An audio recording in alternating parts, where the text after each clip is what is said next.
एक तरफ जहां ईरान और अमेरिका के बीच में जो युद्ध है उसको ख़त्म कराने के लिए काफ़ी सारी जो पर्दे के पीछे जो एक्टिविटीज़ है वो चल रही है।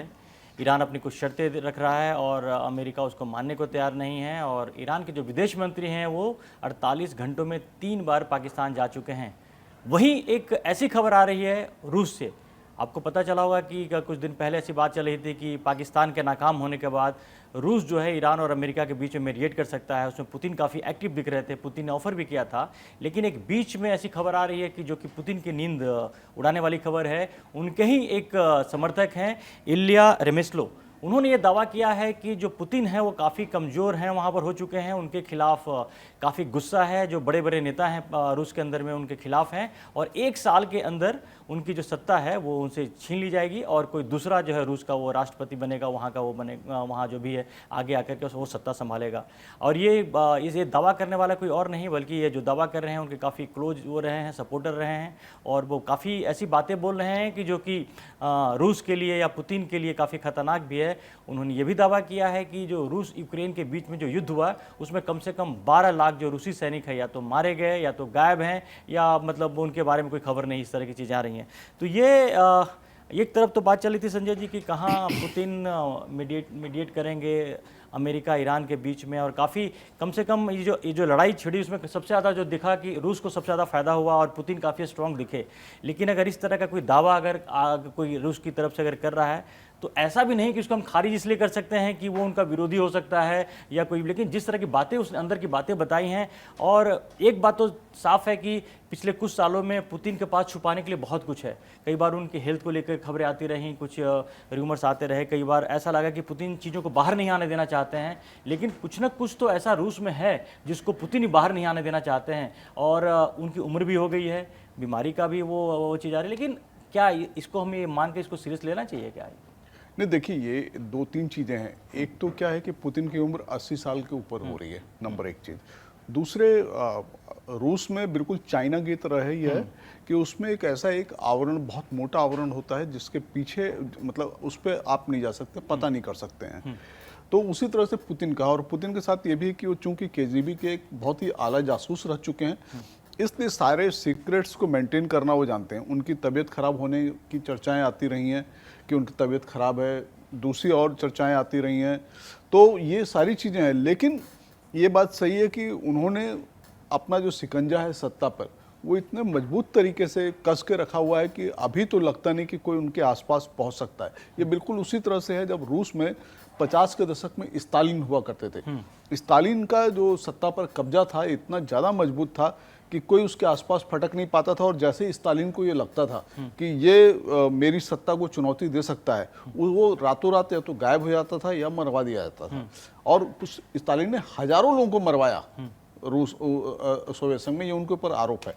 पुतिन के ऊपर भी बहुत ढेर सारे आरोप हैं। ये आरोप भ्रष्टाचार के लगते हैं, ये आरोप ये लगते हैं कि उन्होंने बहुत ढेर सारी प्रॉपर्टी बना ली। कभी आरोप लगते हैं कि उनकी एक प्रेमिका है जिससे उनके 2 बच्चे हैं। कभी आरोप लगता है कि उनकी तबीयत बहुत खराब है जिसकी जानकारी बाहर नहीं आ रही है। तो कुल मिला के ये आवरण है। लेकिन मैं एक चीज़ समझता हूँ कि अगर कोई भी राष्ट्राध्यक्ष बड़े लंबे समय तक गद्दी पर रहता है तो उसके नज़दीकी भी उसके खिलाफ इसलिए हो जाते हैं क्योंकि उनको लगता है अगर यही गद्दी पे बैठे रहे तो उनको मौका कब मिलेगा। नहीं, सिर्फ यही बातें नहीं है। देखिए जैसा हमने कहा कि कम से कम 3 देश ऐसे हैं, नॉर्थ कोरिया, चीन और रशिया, ये तीनों आपस में दोस्त भी हैं। इन 3 जगहों से ऐसा है कि कोई भी खबर आती है, कुछ भी अगर आता है तो फिल्टर होकर के आता है। वहाँ के जो पुतिन जो चाहते हैं वही चीज़ें बाहर आती है। उसी तरह नॉर्थ कोरिया में किम जोंग जो चाहते हैं वही चीज़ बाहर आती है। चाइना की स्थिति भी यही है।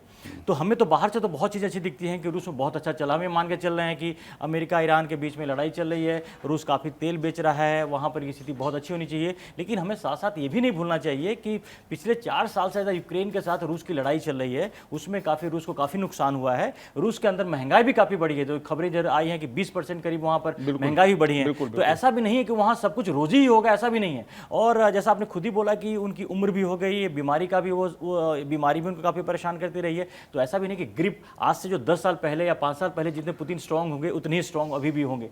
तो कई बार हमें लगता है, क्योंकि हम अभी कंपेयर करते हैं कि डोनाल्ड ट्रंप के आने से ऐसा हो गया है कि सारी बातें डोनाल्ड ट्रंप पे, सारा फोकस डोनाल्ड ट्रंप पे होता है। उनकी सारी कमियां बाहर दिखती हैं क्योंकि बहुत बातें करते हैं। लेकिन पुतिन को ऐसे नेता हैं जो बातें नहीं करते, बातें बहुत कम करते हैं, उनकी चीजें बाहर आती भी नहीं है।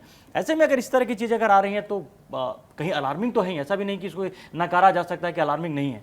नहीं नहीं, बिल्कुल पक्की बात है। पुतिन की देखिए उतनी ही खबरें बाहर आती हैं जितनी पुतिन खुद चाहते हैं। लेकिन ये बात एकदम सही है, समय समय पर ये खबरें आती रही हैं कि पुतिन का एक बहुत ही उनके खिलाफ रहने वाला वहां पे एक विपक्ष है, और जो शख्स हमेशा विपक्षों ने दबा दिया है। हाँ, विपक्ष को उन्होंने दबाया, वो उन्होंने ऐसी व्यवस्था भी कर ली है कि जब तक वो जिंदा रहेंगे तब तक वो आजीवन वहाँ के प्रेसिडेंट रहेंगे।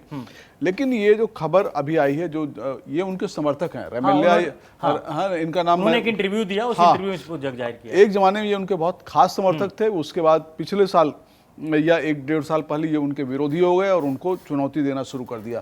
उनको चुनौती जब इन्होंने देना शुरू किया तो पुतिन ने उसको मेंटल हॉस्पिटल में डलवा दिया कि ये मानसिक तौर पर ठीक नहीं है, इनका इलाज करो। अब वहां से जब वो रिलीज हुए हैं तो उसके बाद वो फिर सक्रिय हो गए हैं और लगातार इंटरव्यू इधर देना उधर देना। हालांकि रूस में ये बहुत खतरनाक है, कब तक ऐसा होगा, क्योंकि हर विरोधी को या तो पुतिन जेल में डाल देते हैं या खत्म कर देते हैं, वो गायब हो जाता है, पता नहीं चलता उसका। तो इनका समझ में नहीं आ रहा है इनका क्या होगा क्या नहीं होगा। ये जो इलिया रेमेस्लो हैं, ये इंटरव्यू में दावा इतने बड़े बड़े बहुत दावे किए और साथ में ये भी कहा दावा है तो उनका ये कि अपने आप 1 साल में सारी की सारी सत्ता क्रांति, बदल हाँ, जाएगी। इसमें कोई ऐसा ही नहीं कि कोई हिंसक क्रांति होगा, शांतिपूर्ण तरीके से होगा। लेकिन एक बात ये भी है कि अगर इस तरह की बातें अगर आ रही हैं तो उसको एकदम से नकारना भी बहुत मुश्किल होता है। और जिस तरह के जो दावे किए जा रहे हैं उसमें जो रेमेस्लो है उन्होंने दावा किया है कि उस रेस में जो संभावित जो नाम है जो पुतिन को हटाकर वहाँ राष्ट्रपति बन सकते हैं, उनमें वहाँ के प्रधानमंत्री मिखाइल मिशुस्तिन है और उसके अलावा जो वहाँ के आर्थिक विकास मंत्री मैक्सिम रेसेतनोकिवोव और पुतिन के पूर्व बॉडीगार्ड, इनके बारे में बताया जाता है, इनका नाम है एलेक्सी ड्यूमिन, जो कि पहले काफी लंबे समय से इनको उनका उत्तराधिकारी मान के चला जाता है। काफी चर्चा में रहे भी हैं। इनको भी बताया जा रहा है कि संभावित उसमें लिस्ट में शामिल नहीं, ये तो पक्का मान लीजिए फिर आप ये उनके बॉडीगार्ड ही उनकी जगह लेंगे, क्योंकि इन तीनों में जो आपको लगता है कि सबसे ज्यादा क्योंकि सबसे ज्यादा ताकतवर यही है। और ये अगर ये इस तरह का दावा कर रहे हैं, हालांकि पुतिन सत्ता छोड़ना नहीं चाहेंगे, लेकिन अगर अपने स्वास्थ्यगत कारणों से वो सत्ता छोड़ते हैं तो वो अपने ही किसी आदमी को उस गद्दी पे बिठाना चाहेंगे और उसमें इनके बॉडीगार्ड है, हाँ, जो कि अब बॉडीगार्ड नहीं है, काफी हद तक वो उनके बड़े निजी सलाहकार हैं, उनके विश्वास के आदमी हैं। तो बॉडीगार्ड इसलिए कि उनके साथ साथ चलते हैं, उनको सलाह देते हैं, उनकी सारी चीजों को देखते हैं, तो इसलिए इनका ये है। तो निश्चित रूप से ये होगा। और दूसरा ये बात सही कि रशिया में इस समय यूक्रेन युद्ध के कारण, हालांकि मुझको ये फिगर बहुत बढ़ा चढ़ा कर लग रहा है कि 12 लाख सैनिक मार दिए गए हैं। नहीं, उसमें मारने का सिर्फ नहीं है, उसमें उनका दावा यह है कि या तो मारे गए हैं या तो गायब हैं, घायल हैं, मतलब सब मिलाकर के उन्होंने किया कि नुकसान काफी ज्यादा हुआ है, इसमें तो कोई डाउट नहीं, नुकसान बहुत हुआ है। 3 साल से ऊपर से जब युद्ध चल रहा है तो नुकसान तो हुआ ही होगा। और इस नुकसान के कारण ये बात वहाँ संतोष है, उनका ये कहना है कि इतने ज्यादा लोगों के जो कि हताहत होने की वजह से वहां पर रशिया में काफी असंतोष है पुतिन के खिलाफ, क्योंकि आप 4 साल से लगातार ये भी खबरें आ रही हैं कि वहां पर सैनिक नहीं मिल रहे हैं भर्ती करने। तो कई खबरें आई ना कि भारतीय भी वहां पे गए किसी और काम के लिए उनको सैनिक बना दिया, उनको बना दिया, दूसरे देश के लोग जा रहे हैं उनको बना रहे हैं, तो वहां पे पुरुषों की कमी पड़ गई, ये खबरें भी आ रही हैं। और जब आप किसी युद्ध में होते हैं तब आप बेहिसाब तरीके से आपके पैसे खर्च होते हैं, आप हथियार बना रहे होते हैं, आपके संसाधन लग रहे होते हैं, तो आपका सारा का सारा पैसा जो देश के विकास में जाना चाहिए, दूसरी चीजों में जाना चाहिए, वो युद्ध में जा रहा है। तो रूस में निश्चित रूप से लोग इससे आज ही जा चुके होंगे, क्योंकि युद्ध आपकी पूरी की पूरी जीवन शैली को बदल देता है। भारत में तो आप देखिए कि हमारा 15 दिन या हफ्ते भर ही कहीं युद्ध होता है, या अभी हम ईरान की बात कर लेते हैं, ईरान में आप देखिए कि 1 महीने में ही पूरी दुनिया त्राही त्राही करने लग गई। तो युद्ध पूरी की पूरी लोगों पे असर डालता है, जनता पे असर डालता है। वहाँ महंगाई 20% अगर आप बढ़ गई है तो आप सोचिए कि वहाँ पे क्या हाल हो रहा होगा। और पुतिन के लोग वहाँ पे आलोचक बहुत ज़्यादा हैं। बेशक पुतिन दिखाने के लिए वहाँ पे लोकतंत्र की बात करते हैं, लेकिन लोकतंत्र वहाँ पर है नहीं, वहाँ पर तानाशाही ही है एक तरह से पुतिन की।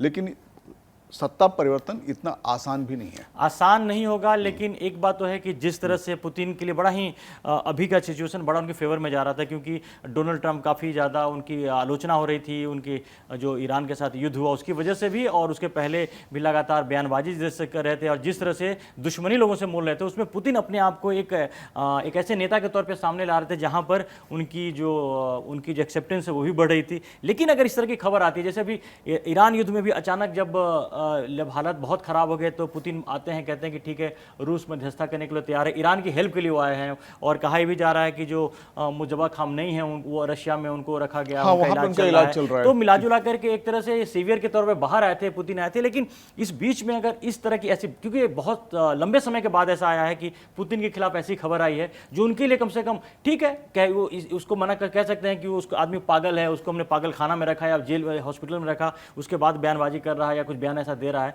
लेकिन कहीं ना कहीं उनका जो एक इमेज जो बिल्कुल आगे की तरफ बढ़े तो कहीं ना कहीं उस पर झटका तो लगेगा उसमें। बिल्कुल लगेगा। और देखिए क्या होता है, जब भी रूस से इस तरह की कोई चीज़ बाहर आती है तो कयासों के जो चीज़ें हैं वो फिर से गर्म, कयासों का बाजार फिर से गर्म हो जाता है और लगने लगता है कि भाई अगर कोई बात कोई आदमी कह रहा है और उनका समर्थक रह चुका आदमी कह रहा है तो कहीं कोई बात सच्चाई जरूर होगी। और ये बात सही है। मैं फिर से कहूँगा कि अगर कोई भी शख्स लंबे समय तक शीर्ष पद पर होता है तो उसके आसपास के लोग ही उससे फिर बिदकने लगते हैं। उनको लगता है कि अगर यही गद्दी पे बैठा रहेगा तो हमारा नंबर कब आएगा।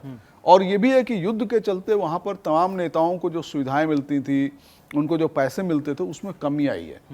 ये भी एक बड़ी वजह है कि अब असंतोष वहां पे पनपने लगा है। तो वो ये हालात इस तरह के, जैसा पहले भी मैंने बोला कि इस तरह के हालात न सिर्फ रूस में बल्कि चीन में भी आए दिन कई बार खबरें आती हैं कि वहाँ के राष्ट्रपति को भी उनके खिलाफ वहाँ पर माहौल है, लेकिन किसी न किसी तरह से ये लोग अपनी ताकत से उसको दबा दे रहे हैं। नॉर्थ कोरिया का हम साफ देख रहे हैं कि किम जो किस तरह से वहाँ शासन कर रहे हैं कि उनके खिलाफ कोई जो भी एक बार खड़ा हुआ क्या उसकी वोटिंग होती है। पूरा मजाक तो है कहीं। रूस, चीन और कोरिया तीनों आपस में दोस्त भी हैं और यहाँ पर यहाँ की वही चीज़ हमें पता चल पाती है जो ये जितना चाहते हैं। मुख्य बात यहाँ पर ये होता है धर्मेंद्र जी की सेनाएं तीनों देशों में सीधे सीधे इन्हीं लोगों के हाथों में है, इसलिए इनके खिलाफ कुछ भी कर पाना बहुत मुश्किल होता है। इसीलिए अब ऐसे में एक डोनाल्ड ट्रंप चूंकि वो ऐसे बैठे भी हैं, वो इस इंतजार में बैठे हैं कि कहीं इन तीन देशों के खिलाफ और खास करके पुतिन के खिलाफ अगर कुछ इस तरह का मसला आता है तो इसको कैपिटलाइज करना भी चाहेंगे, क्योंकि वैसे भी जिसको डोनाल्ड ट्रंप इस युद्ध के बाद में उनको भी अपने डैमेज कंट्रोल करना है और डैमेज कंट्रोल करने के लिए वो कई सारे ऐसी चीज़ों पर वो जाएंगे, फोकस करेंगे जहाँ से उनको एक फ़ायदा मिले। तो ये जो पुतिन के बारे में जो दावा है, उनके पूर्व समर्थक का दावा है, अब उसमें कितनी सच्चाई है वो तो बाद में पता चलेगी। लेकिन उनके जो पुतिन के जो कदम बढ़ रहे थे आगे, जिस तेजी से आगे बढ़ रहे थे भी, ईरान और अमेरिका के युद्ध के बाद वो खाड़ी देशों में भी, खाड़ी में भी पैठ बढ़ाने की कोशिश कर रहे थे, उसको एक झटका ज़रूर लगेगा। अब इस पर क्या बाकी अपडेट्स के आगे आते हैं, पुतिन का रिएक्शन क्या आता है, रूस से क्या रिएक्शन आते हैं, इसका हमें इंतजार रहेगा। और अभी तक आपने कड़क को सब्सक्राइब नहीं किया है तो जल्दी से आगे सब्सक्राइब करें। फिलहाल के लिए धन्यवाद।